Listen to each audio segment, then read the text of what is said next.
Atlanta, Get Out, They Cloned Tyrone. What do all these films have in common?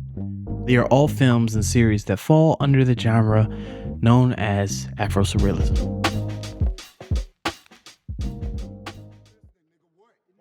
In simpler terms, Afro-surrealism captures real black life with hints of dreamlike, extraordinary, bizarre juxtapositions, which in turn equals a deeper meaning of the culture.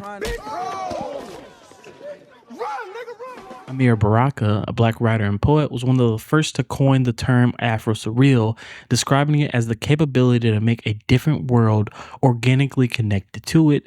According to Visit Project's D. Scott Miller, a black writer who published the Afro-surreal Manifesto, which connected the term of Afro-surrealism and the 21st century.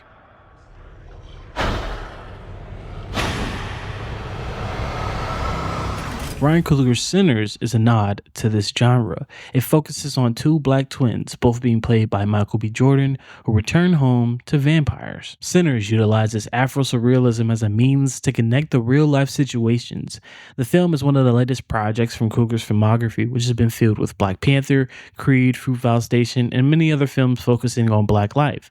The film is one of the biggest accomplishments in black cinema on the silver screen in the past year, becoming an accumulation of black life and music. Speaking of music, the film focuses on the role that music plays in the black community, especially the blues. One of my favorite scenes in the movie is when Sammy, played by Miles Canton, conjures up black musicians from past and future, signaling the role that music plays in our lives. This scene was an amazing and eye-opening experience, becoming another nod to Afro-surrealism. This film is definitely an experience. It's set in the 1930s, where Coogler made you feel the air of the sharecropping South of Mississippi. The film explored the racist acts of the time, signaling back to a tougher time for black people, with music becoming our relief. One thing I truly loved about this film was the ending. It's a film that ends with both of our main characters on top, some alive and some deadish. I believe that the film is a genre blender, mixing horror, romance, drama, and even comedy. Smoke. Terry? Boy, how you been? I was doing better before you shot me in the ass. I believe that Afro-surrealism can be used as a blanket term genre. This genre can be mixed with others in an attempt to tell a story. For example, in an interview with Hollywood Reporter, Ryan Coogler said that the film was a genre fluid piece.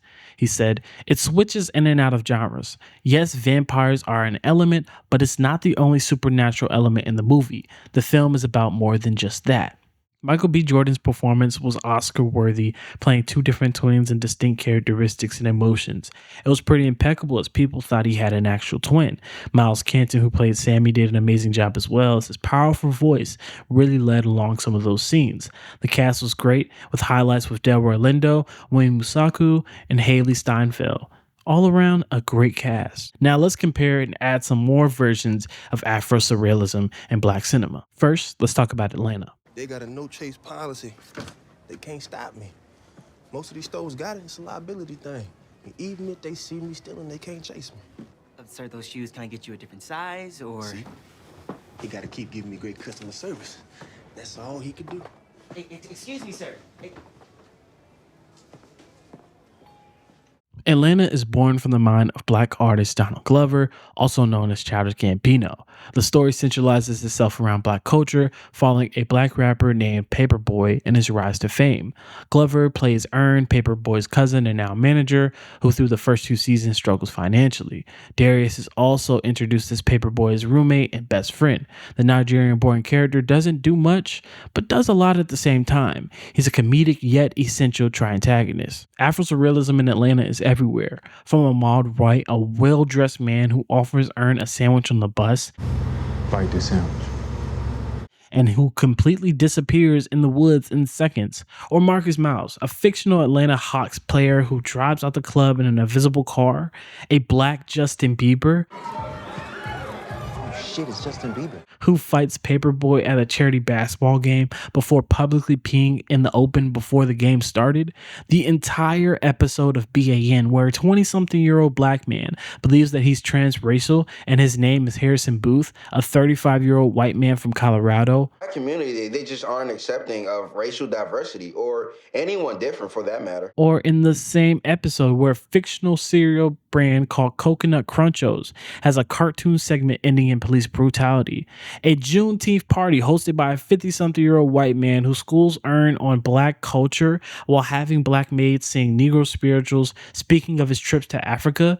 This is all in the first season, by the way. Atlanta is a series that fully embodies Afro-surrealism in a way to capture the weird yet incredible things that happen in the black experience. Each season, the show gets weirder, wilder, and even more surreal.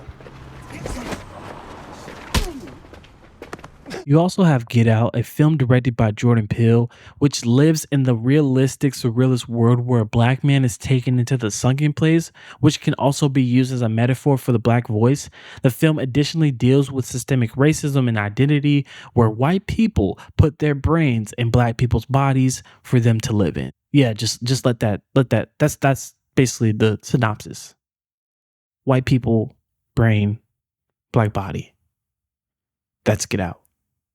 Amazing film, by the way. Another film you have is They Cloned Tyrone, directed by Joel Taylor, is where we meet three main characters, a drug dealer, pimp, and a sex worker, all work together to uncover a secret government lab. What does this government lab do, you ask? They manipulate black people in the black community through chicken, alcohol, drugs. And they also create clones.